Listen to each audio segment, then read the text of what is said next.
All right, the other thing that I'm just going to say, and the boys backed you up with this. I came in and you were furiously screaming at the guys when I got here. And I go, what's going on? And you told me that you were upset.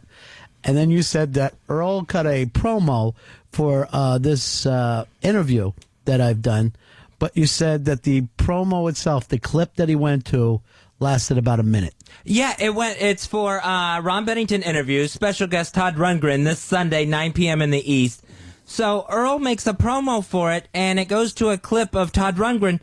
And I go, and I'm thinking, good clip, and then it goes on, and it goes on, and I thought he played the entire interview in the fucking clip. This would be the beauty, Earl, if you came out with the first hour-long promo in the history of Dario, you would be on top of things. In the history of what? Earl, how long you been in this business? 20 years. This is my 20th year. Now, you understand, I know you described this to me before. Fezzi, I didn't know this. Earl and I are best friends. You told me this since I found out, because I've never had a best friend before. That was one of the big shocker stories of 2008 when Earl announced Ron at the top of his best friend list. So, but this is business, all right? Yeah. Now, last night, can we sit up all night and watch 2 different movies together while we talk? Yeah, we can. All right? You're watching Last Tango in Paris, and I'm watching something else because I don't get the same thing. I don't have a dish, Fezzi. I don't have a dish. I was watching that Jodie Foster got cum thrown in her face. Oh, Silence of the Lambs? I thought it was a porn. It started out great, threw cum in her face, and then nothing after that. Disappointing. But that Last Tango you said was pretty fucking wild, and then you said you even... Well, anyway. So let's separate, our friendship from business. Why would you hand in an hour-long promo? Isn't that the show itself? It wasn't an hour-long promo. I mean, I'll admit it was a long promo. Why would you do a long promo? Because, I mean... douchebag. No, not at all. What is it? Why would you make Fez so crazy before the show? I had absolutely no intention of doing that. And I didn't know it drove him that crazy. He did say... He goes, I think the words I screamed is, good God, what are you doing, man? You did. Like, the clip is way too long. And I was like, I didn't think so. But you know what? Fez has been, he's Fez. He knows better. So we worked But it out. A promo doesn't go on. And on and on. It's a promo. You should totally know this. 20 years in the business, celebrating your anniversary in 2009. Josh, you're on a Fez show. Yeah, buddies. Ron, why does Earl count the 3 years he answered the phone in WNEW as being in radio? WNEW, Peace Hold. I'm going to check on Mr. Mooney for you. Please hold.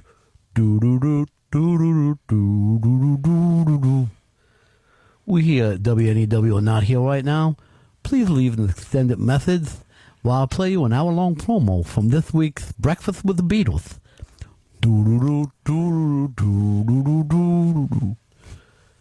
What have you done, Earl? What happened to you in 2009? I'm going to have a great 2009. Are you? Yes. Where are you? Terrific 2009. What are you going to do? You can leave Fez? Go far away from Fez as you can? Make promos that last all 365 days? Give the homo a promo. That's what I want in 2009. You've lost your promo making rights. You've lost the board. You've lost booking. You've lost everything now, and that's one of your problems why I put you on the bench yesterday. You got nowhere to go. You got nowhere to go, big cat. Right, and and I want to play the game, and I want to be in the game. But sometimes you have You bad want games. the game going into overtime, or at least with your promos. You're really pissed at him, aren't you? I was so pissed listening to that because, someone had to take over other promos for him because he couldn't do those right. What was that promo? Those were unmasked promos that had to be taken away from him. Who's doing them? Me and... That drives me crazy. Me and Why are you doing his work? Because he can't do it, and I can't let his stuff on the air. I have to throw a flying body tackle in front of his production work to keep it from seeing the light of day. All right, hold on. For the people that weren't alive during the Canton Bulldogs, what exactly is the flying body tackle? It's just me flying. I'm doing a body press against his work. What about the wedge? You still do the flying wedge when you come in here? And then Fumblerooski? If that's what it takes to keep his crap off the air. Your references are those of an unfrozen caveman. You're almost... I think there wasn't there a Timothy Hutton movie where a caveman unfroze and started walking around grunting? Encino Man, I think? Not Encino Man. Timothy Hutton would have been 40 in Was that. it like Iceman or something like that? I think it was like the Iceman Cometh. The Iceman Cometh. The Iceman Cometh! You fucking idiot! Get away! One of the most famous plays. I know. I'm an idiot. The Iceman Cometh. He has down as a bad 80s movie. Please hold. The Iceman Cometh. Showtime tonight at 8:30 and 10:45. Please hold. Do-do-do-do-do-do-do-do-do-do-do. Oh, you're a crazy bastard. N-E-W, please hold. Please hold. N-E-W, please hold. Iceman Cometh. May I help you, please? N-E-W, please hold. Please hold. Iceman Cometh. N-E-W, please hold. Mr. Mooney, these phones are ringing off the hook. N-E-W, please hold. Iceman Cometh is a hit. Fezzi just had a panic attack today. Then he hears a promo that goes on, and that gets that screaming and clawing inside that you do, where you feel like you have to break out of your own skull. Yeah, exactly. Where it's like, I wish I was an alien living in my own body so I could just rip this outer shell off. You want to be a cicada. Is what you really want in your life is to be a cicada. Bury myself alone for 17 years, and then finally burrow out and fly. And fly. Crack open that shell of mine. Which was... That exoskeleton. is that what you have? What was the note you just got, Earl? Something embarrassing about yourself? No, they were just handing me a note about the Timothy Hutton movie. What is it? It was called Iceman. Yeah, not Iceman Cometh. Iceman Cometh. Who was that, like George Bernard Shaw or something crazy? Who wrote that play, Dave? You're a man of letters. You went to a private school. I'll look it up. Here is Mark. Mark, you're on Ron and Fez. Yeah, Ron, I've had a radio for 25 years. Can I have Earl's job? Are you black? No. Can't help you then. We do not, during these crazy times. Eugene O'Neill wrote that. Thank you very much. You know what? Go get yourself a copy of Gap. You deserve that. I don't want it. They cut my scene out. Can you imagine what a bad actor you are? That they took the scalpel to this? And then this is what annoys me about Polo. He said it wasn't him.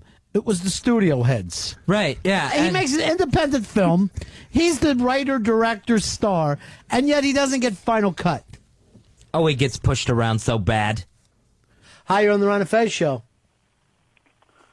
Hi, come on. Hi, Fez. Hi, Dave and Earl. Oh, Big A! Big A! Big A, doing his opening differently this time. Big A, switching it up. Big A, buried the lead. Big A. Big A, inconsistent. Big A. Big A, you went and saw Jay Mohr this weekend, huh? Yeah, I saw him on Saturday up in Foxwoods. How did it go? Oh, it was great. Yeah. Did he bring Fez up to you? No, he didn't mention anything about Fez at all. Now, I understand that you were mad about Earl over this. Well, I emailed Earl to ask if he could help me. Right. And first he told me he hasn't reached him yet, and he's trying. Then 10 days later, gives me an email that tells me he doesn't have his email address at all. Earl, why do you got to be a dick? I wasn't being a. First of all, I said if I have his email address, I will email you. It's like, and I also told you as we get closer to it, remind me just to keep it fresh in my head. Why wouldn't you let him know 10 days out? Just that day. You have Jay's number. You know Jay likes Big A. He brought him up and unmasked. But one more again, I thought I had Jay's number. I had the wrong number for Jay. Well, we have Jay on this show all the fucking time. I know that, and I thought I had it in my cell phone, and it was the wrong. I had the wrong number. And that was my fault. Well, Yes. you said you were We're emailing telling you him. this entire thing is your fault. And I didn't say I was going to. I said if I have his email address, I'll email him. I didn't have his email address. So your idea was just to say nothing back to him. And I told him, I think to your face, I went, hey, I don't have his email address right now, but I'm going to try to get it. How did you end up getting his email address? Actually, I got in touch with my good friend, Mafia Life Chris, and Chris got in touch with Jay and got me 2 tickets. Yes, you know how he did it? He went to Jay's website, Earl. That's how fucking hard it is to reach Jay Mohr. Why are you the can't get it done producer? I mean, and believe me, I always try to come through on a favor all the time when someone asks me. And more often than not, I do. I come through when I can. And this is the one time I didn't come through. Oh, you didn't even let the guy know. Why didn't you go to Jay's website? I told him verbally. It was like, hey. Why didn't you go to Jay's website? You know what? That's my fault. I didn't go to his email address to try to find his email address through his website. Does Big A come in here and do the show all the time? Does he ever ask for anything from us? No, he doesn't really ask for a lot. He's great. And Big A, I love you, but I'm sorry I didn't come through for you. I know. I was kind of, I didn't want to be mad at you. I mean, I like you, and I don't ask much at all. I mean, could you believe that Mafia Life Chris is a better fucking producer for us than Earl is? I find it shocking. It's embarrassing. I mean, and Chris did that in 24 hours. 24 hours. I mean, it was amazing. Well, you have brought shame to this show today, Earl. Big A, I'm sorry, my friend. I'm glad you had fun with Jay Mohr. Yeah. He chatted with me and took a picture with me, and he couldn't be nicer. He's the best. All right, thank you very much, Big A. Take care, everyone. All right, peace. Do you fall for sob stories? I'm a partner with one. I do a show with one. I'm just wondering, if someone comes to you with a sob story, do you give into it? Well, I'm sure it would depend on the person. I mean, if it's a person that comes back constantly, I don't know what you mean by sob story. Are you telling me if someone's crying, do I believe them? Right, yeah. Yeah, I'm going to generally. I mean, outside of you, I think most people are like when Dave started crying, I thought he was legitimately crying. You, on the other hand, the word is out about you where we don't even know anymore.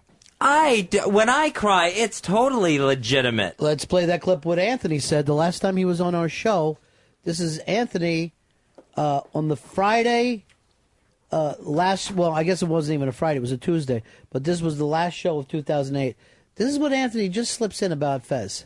Our promos are great because Fez cries halfway through. So I like ours those. are different. See, no. You're getting so good at that I think a movie and an Academy Award is in your future, to tell you the truth.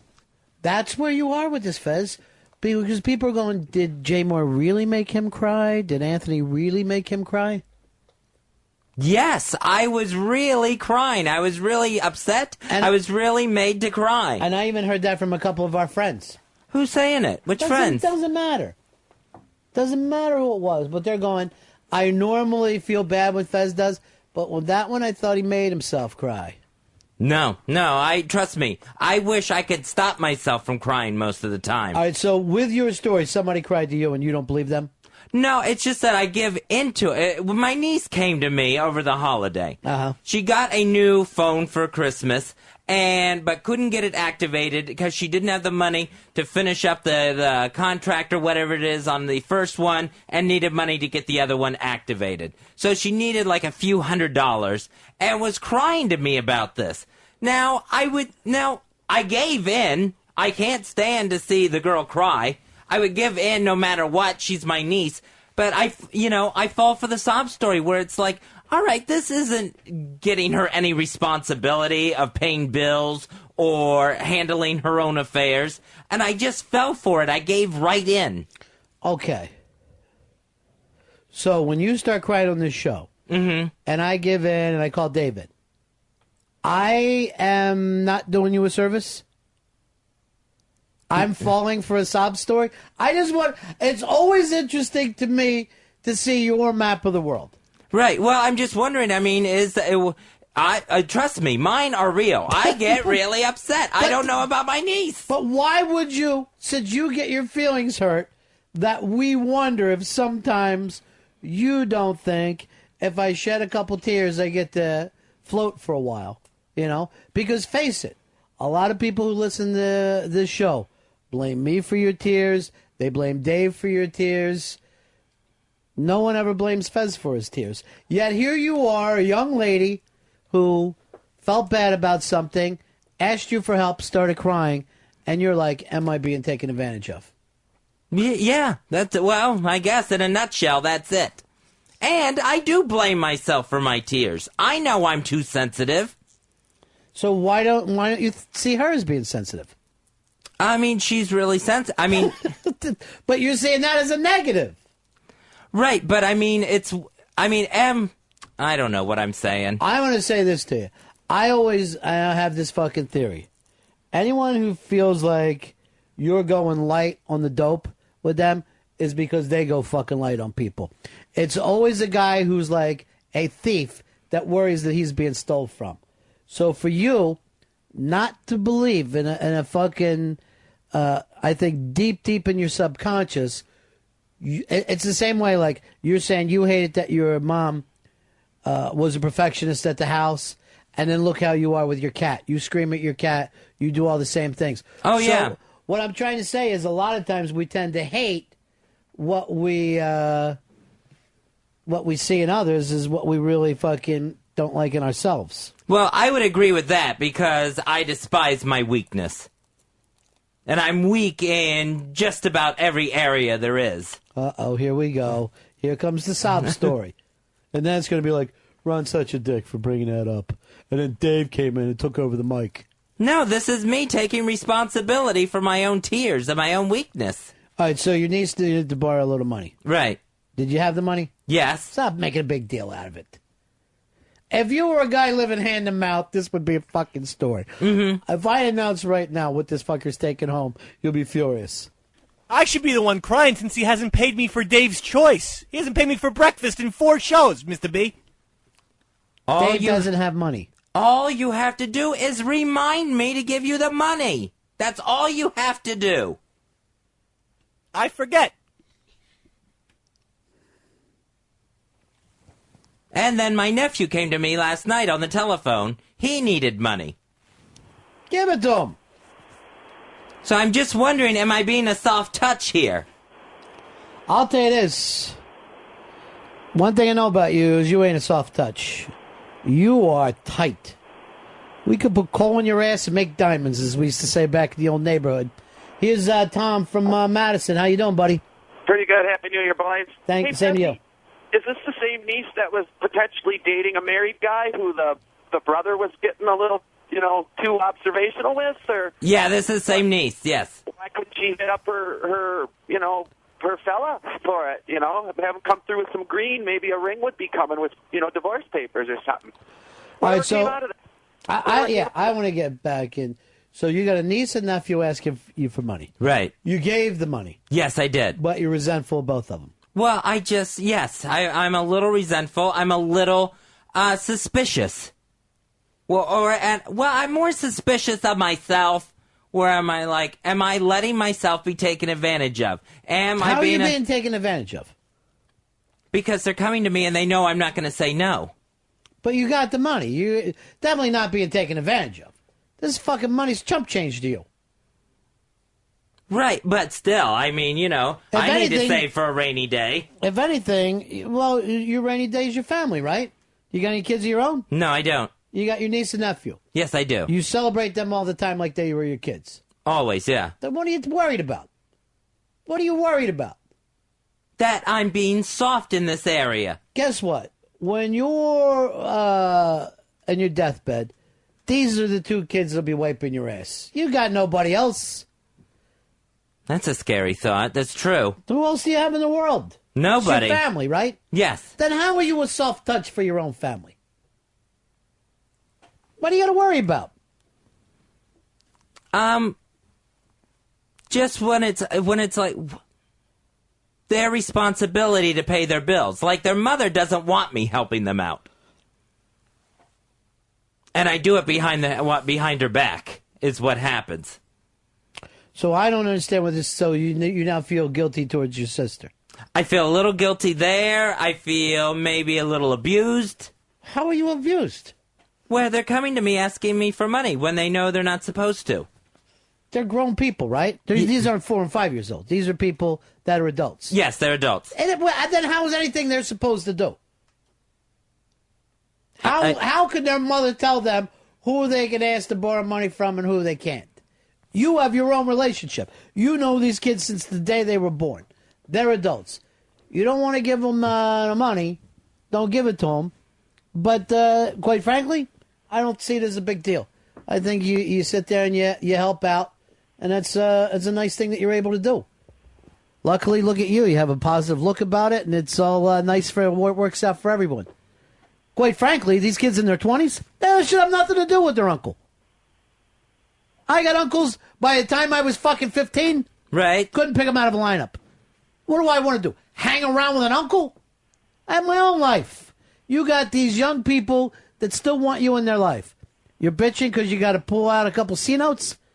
Well, you just paid Dave for the money you owe him. JT, you're on my Fez. Hey, Ronnie. Hey. Hey, Uncle Fezzy.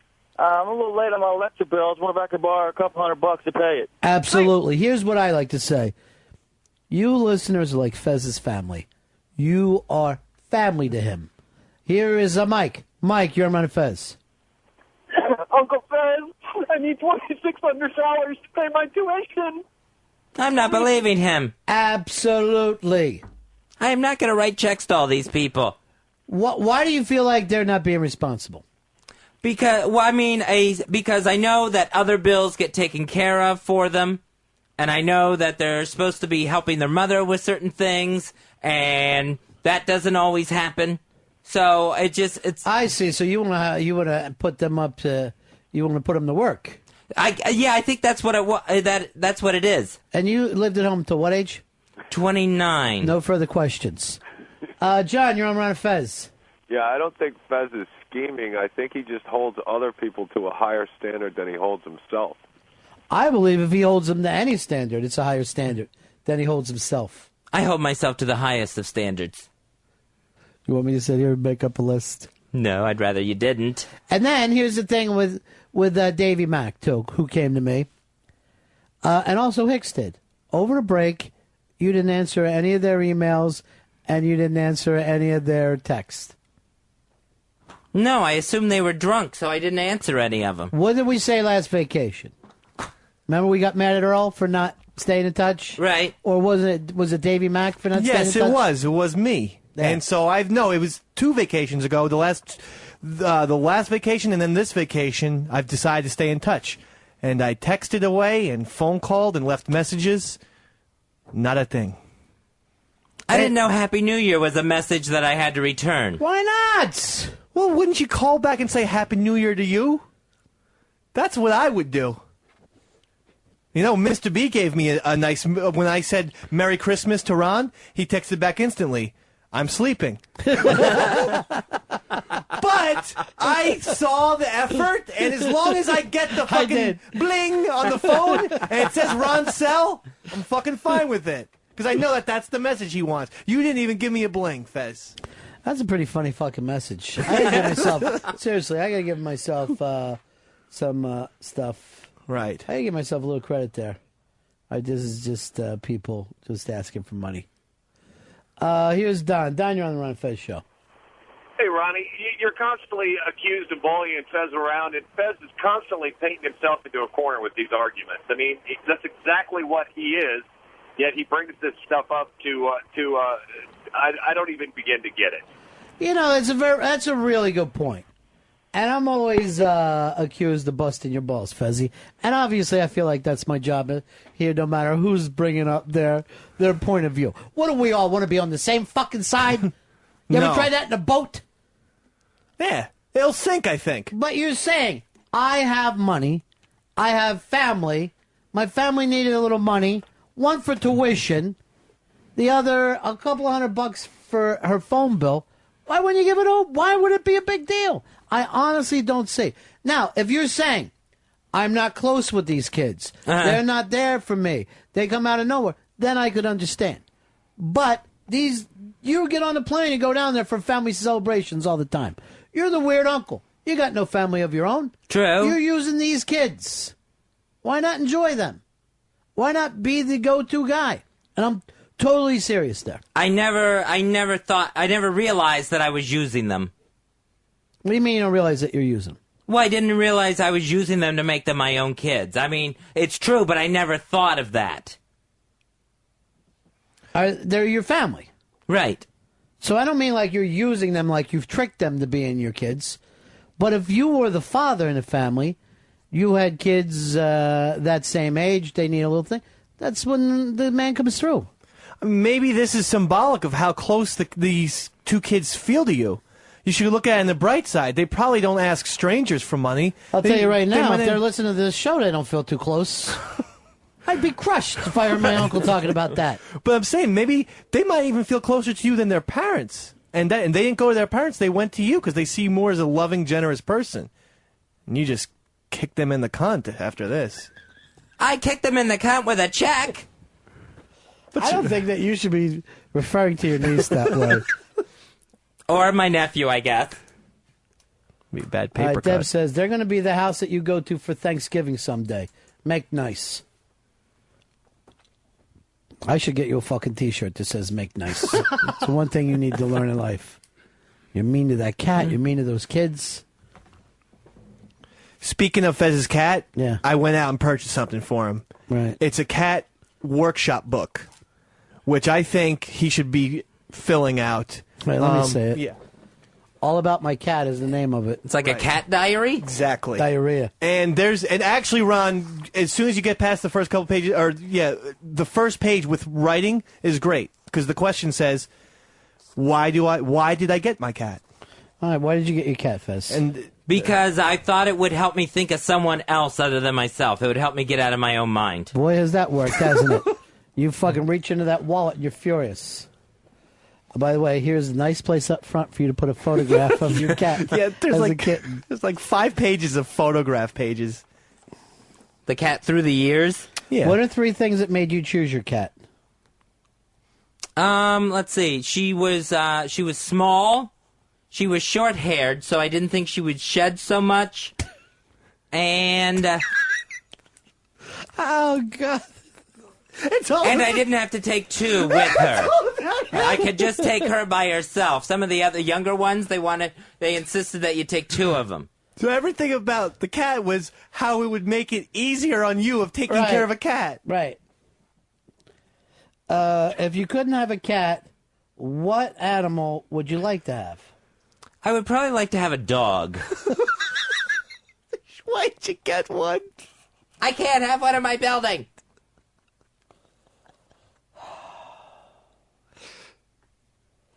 Do you look like your cat? Probably with the beard, I would say yes. Is the cat also big round face? Cat's blind too. Has this led to embarrassing radio? I'm going to say yes to that one as well. Do your personal problems, are they a stick in the spoke of your radio show? Is that really in there? No, just what I'm asking myself right now. I like when people get there, when they have a fireplace, and they get it so hot they just start having to peel clothes. It's not that hot out there today. We're having a very warm spell. Yeah. Although we're predicted some snow in a couple days. Yeah, I heard snow this afternoon, actually, in the tri-state area. And Saturday. I hate the term tri-state area. You know why? Because I've never been anywhere that hasn't been called the tri-state area. Anywhere I've been in my life has been tri-state area. I had no idea about that. Yeah. I just thought that was relegated to New York, New Jersey, and PA.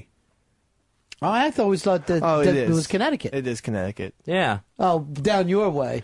I'm sure it is actually, yeah. Because you're in South Jersey. Yeah, no, well, Central. Southern Central Jersey. Here is Jeff. Jeff, you're on Run of Fez.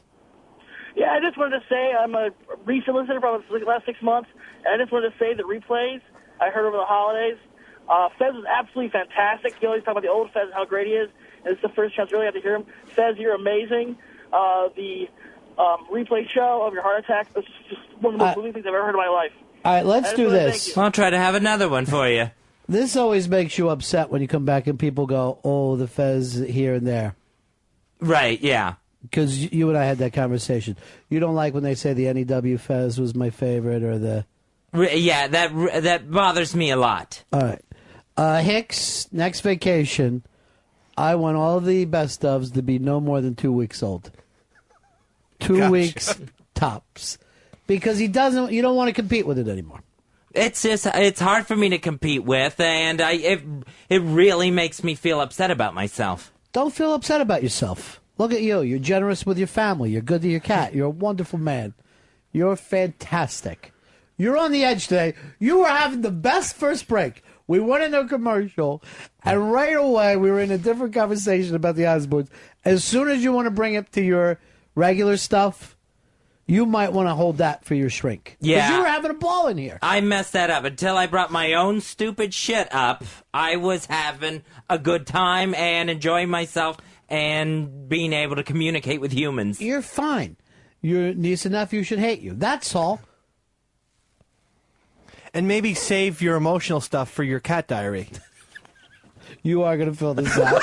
You're going to fill it out and bring it into us. But I got to tell you right now, when you answered honestly, it was the worst radio I ever heard in my life.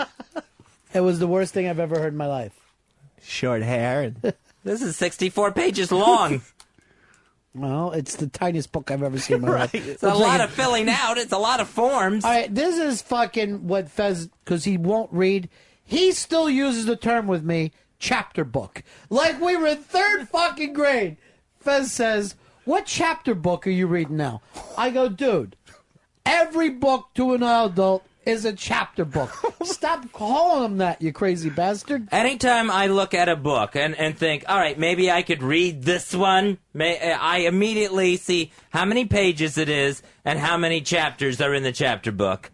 And then, of course, I do not follow through. I don't get through chapter 1 reading. That's not good.